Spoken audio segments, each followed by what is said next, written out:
In 1955, Dodge did something that still makes people scratch their heads 70 years later. They took one of their top-of-the-line custom Royal Lancer hardtops, painted it pink and white, stuffed a matching calfskin purse behind the passenger seat, and called it the La Femme, a car designed specifically for women. With a Hemi engine, now you might be thinking you know this story. The pink car that flopped. Detroit's tone-deaf attempt to sell to women, another example of how clueless the 1950s were about gender. But hold on, because the real story of the Dodge La Femme is more complicated and more interesting than that simple narrative. Now, before we dive in, I want to be clear about something. This isn't one of those stories where I'm going to condescend to you about how backward the 1950s were. You lived through that era, or you've heard the stories from people who did. You know the context better than most. What we're going to do today is look at the facts, the real numbers, the actual market conditions, and what Chrysler was thinking when they decided to build a car specifically for women. 1955 was a remarkable year for America. The post-war economic boom was in full swing. The interstate highway system was about to begin construction, and the automobile industry, it was absolutely exploding. That year, American automakers produced 7.9 million cars, a record that wouldn't be broken for decades. 52.1 million automobiles were registered in the United States, more than double the 25.8 million registered at the end of World War II. This was the era when Detroit could try anything, when product planners had the budgets and the confidence to experiment, when a two-door hardtop could get its own special edition with a $143 option package and a French name that translated to the woman. But here's the question we're going to answer today.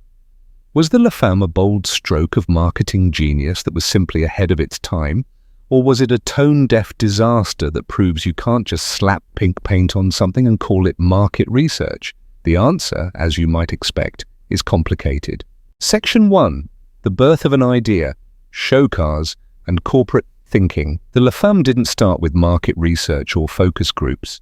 It started with two concept cars at the 1954 auto show circuit. Chrysler built a pair of show cars based on the Chrysler Newport hardtop body.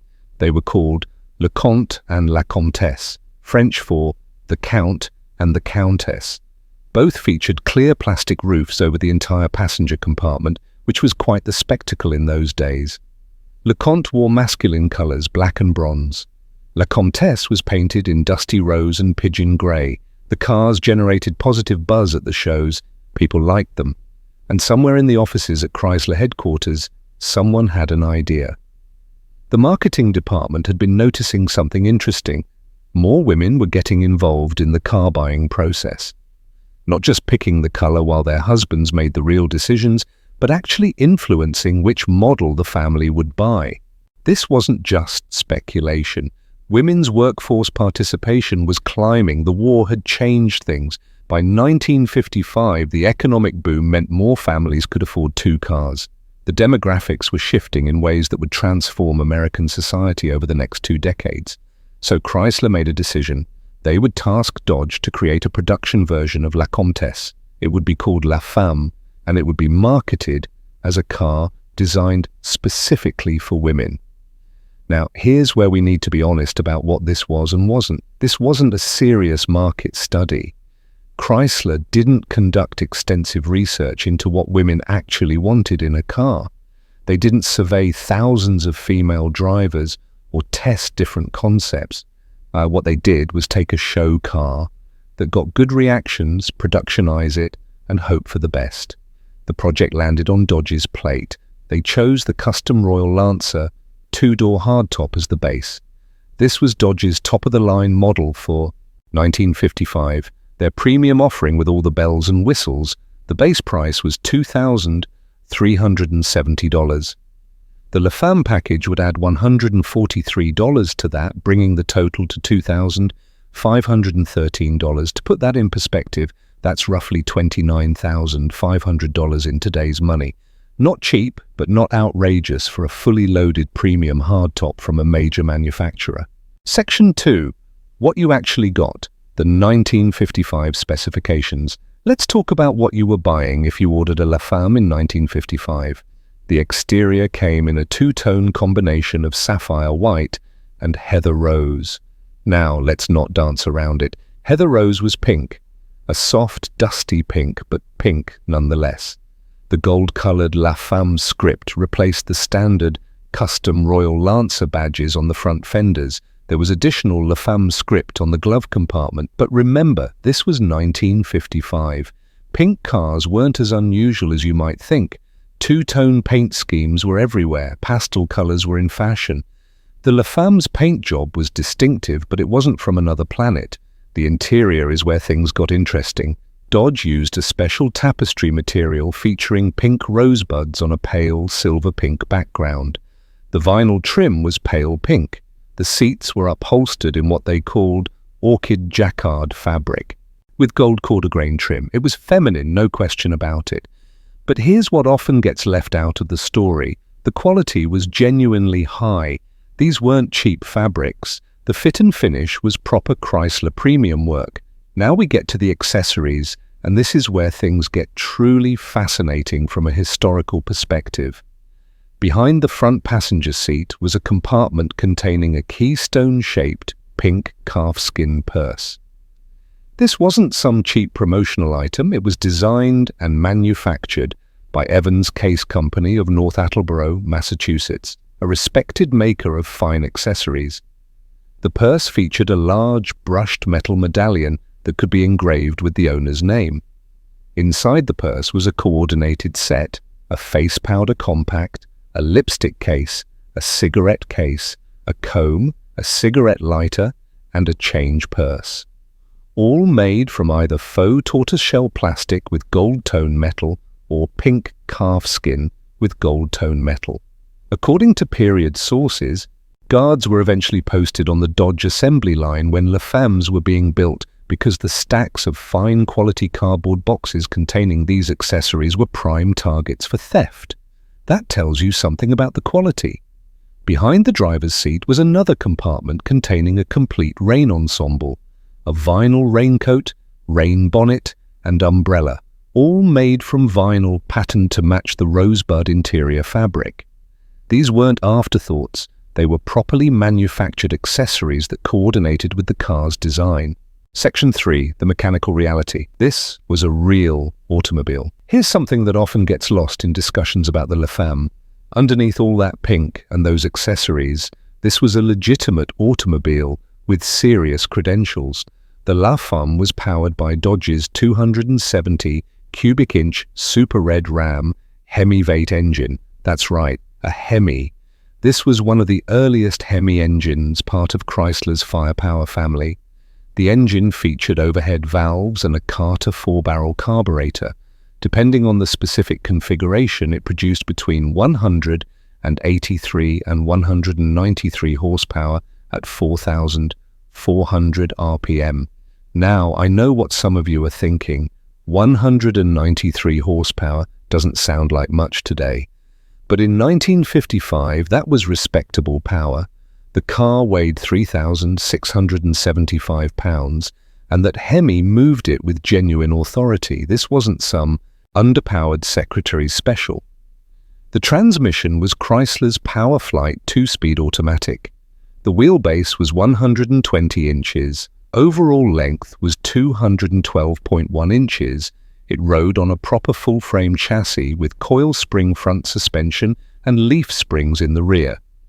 The custom Royal Lancer came standard with power steering, still somewhat of a luxury in 1955. You could also option power brakes. The braking system was drum brakes all around, which was universal in that era.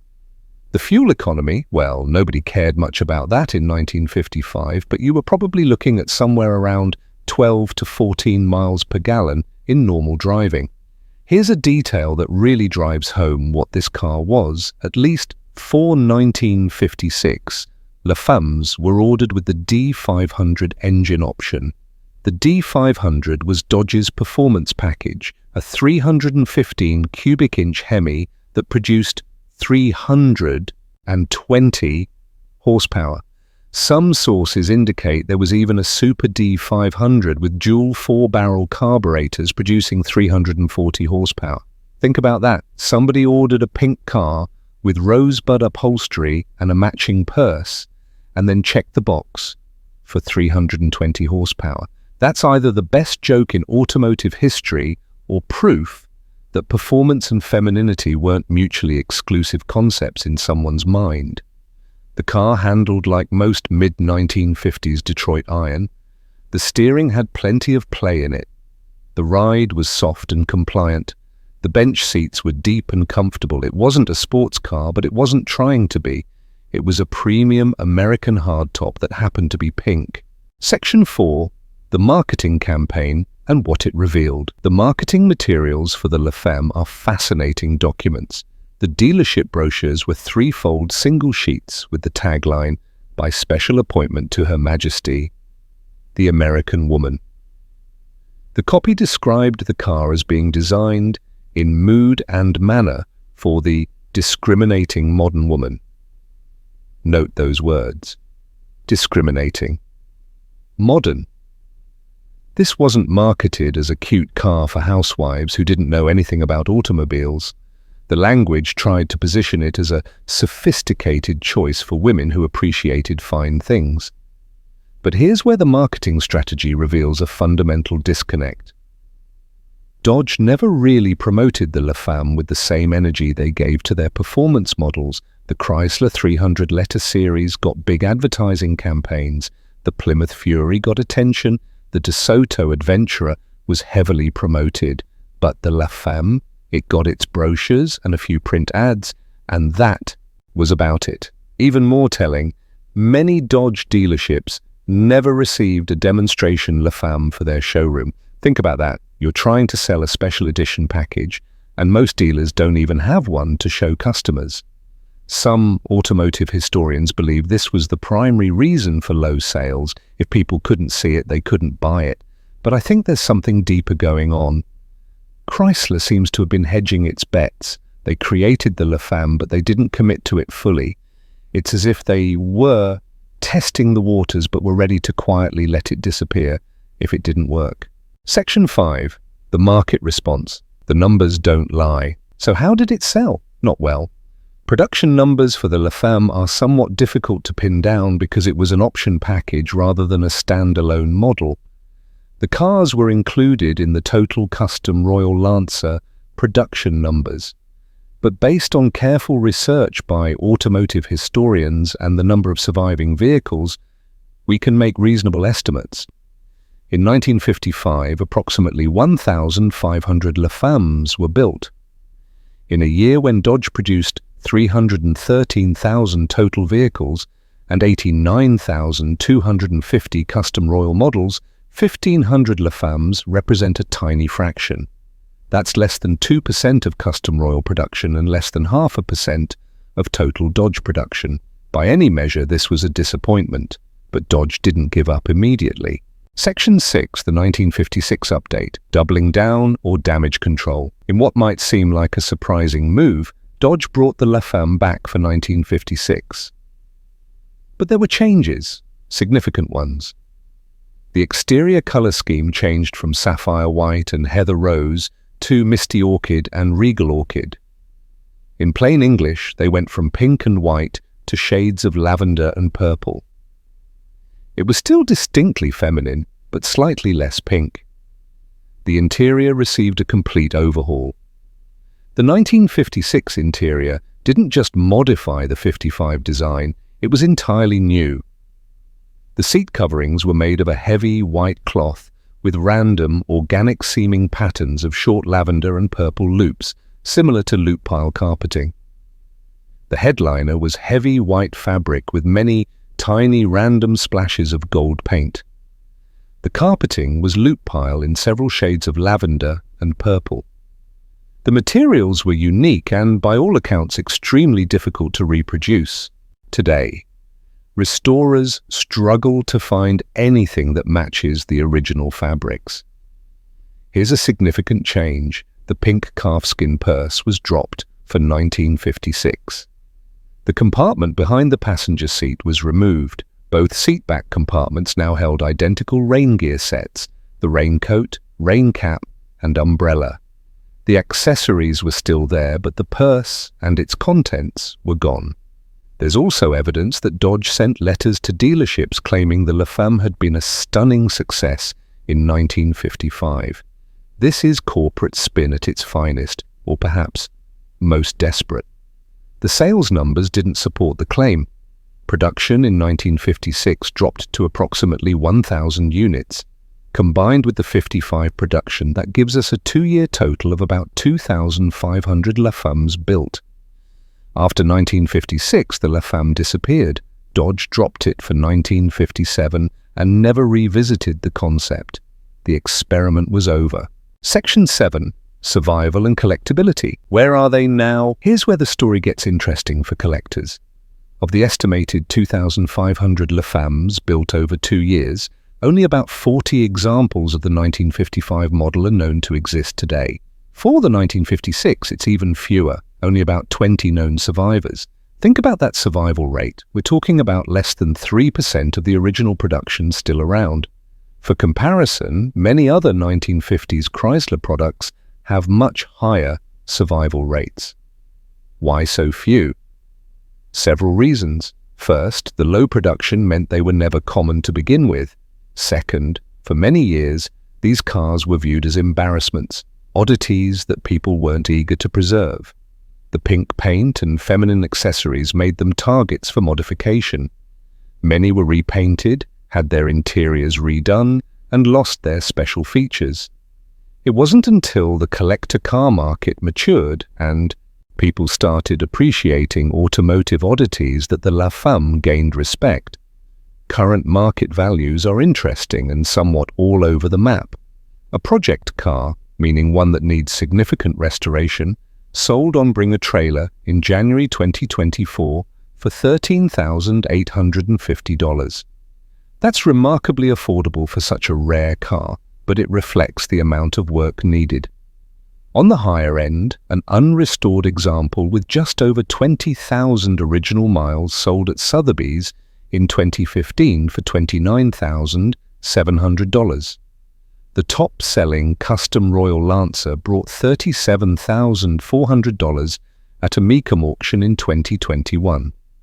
Compare this to the original 1955 price of $2,513. Even the highest sale prices represent relatively modest appreciation compared to other rare 1950s Chrysler products. J.D. Power's average retail value is listed around $17,600, though that figure is somewhat speculative given how rarely these cars change hands.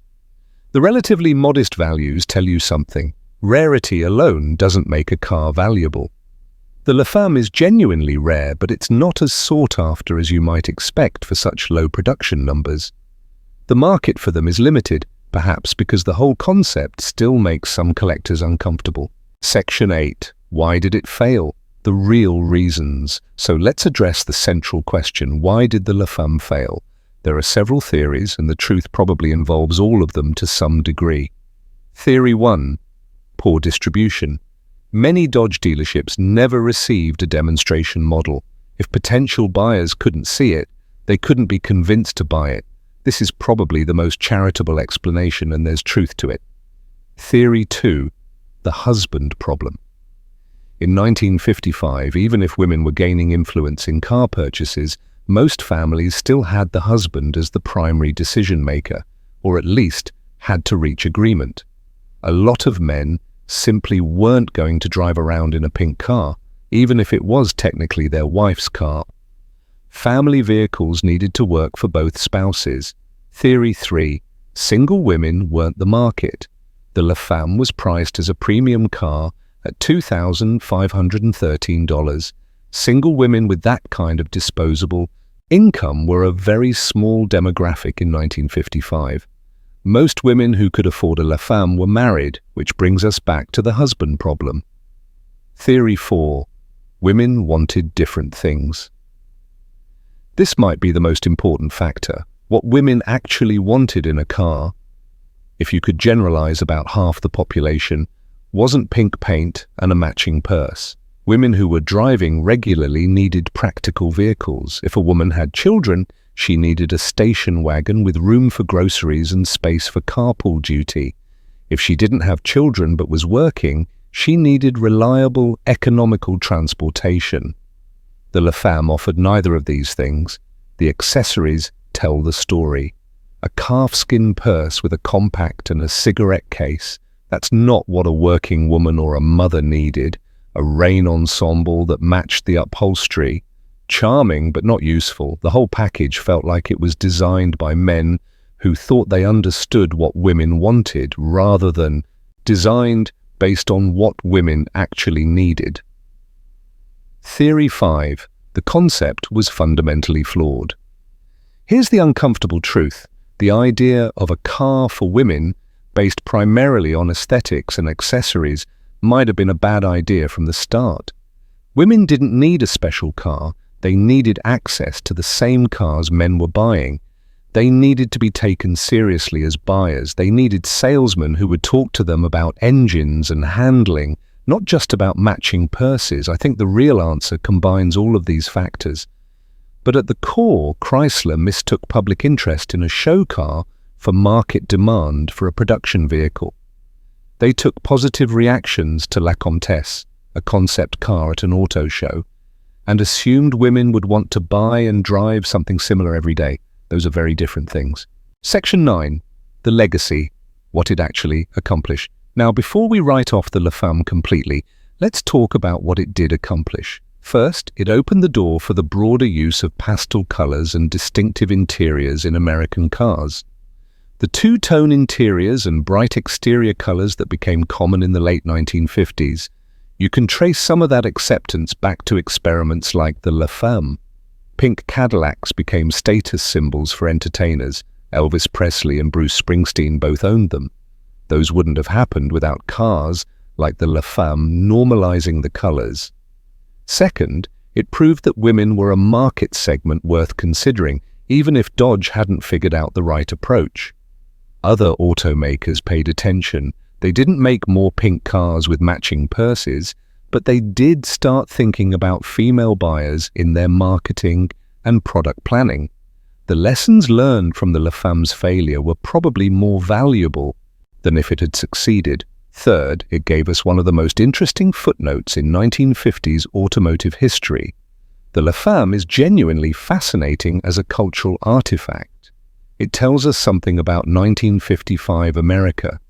The optimism, the willingness to experiment, the assumptions about gender roles, and the beginning of changes that would transform society. Finally, it remains a collector's curiosity that sparks conversation. I'd wager that more people have heard of the Dodge La Femme than many other limited production 1950s specials that sold in much higher numbers. It's memorable precisely because it was so unusual. Section 10. The verdict. Genius or disaster? So let's return to our original question. Was the 1955 Dodge La Femme a stroke of marketing genius or an epic disaster? The honest answer is, it was a well-intentioned experiment that failed, but not a complete disaster. It wasn't genius because it fundamentally misunderstood its target market. It made assumptions about what women wanted based on stereotypes rather than research.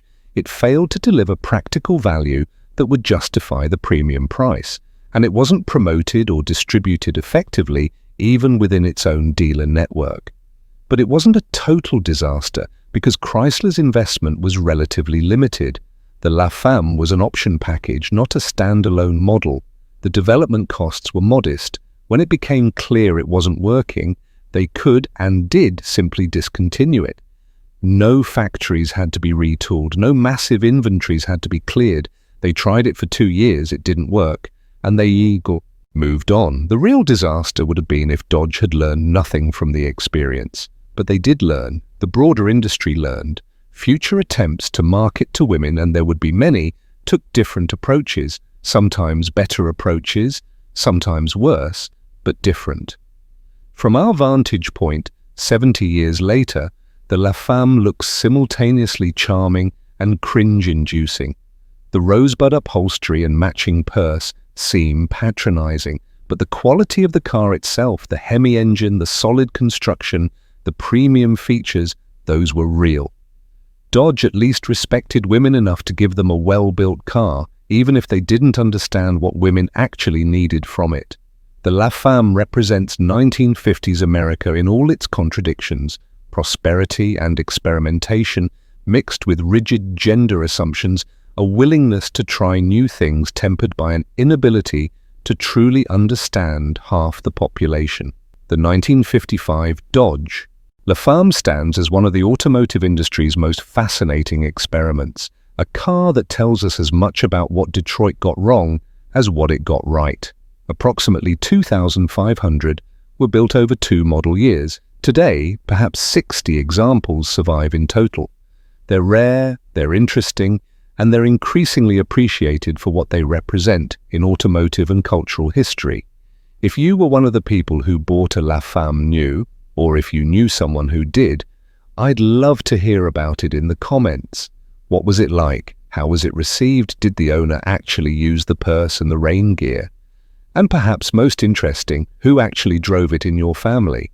For the rest of you, I want to know, do you think Chrysler could have made this concept work with a different approach? What should they have done differently?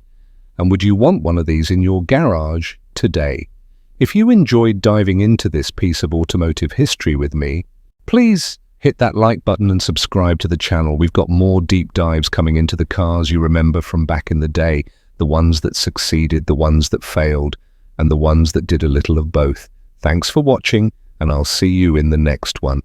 Keep those classics on the road.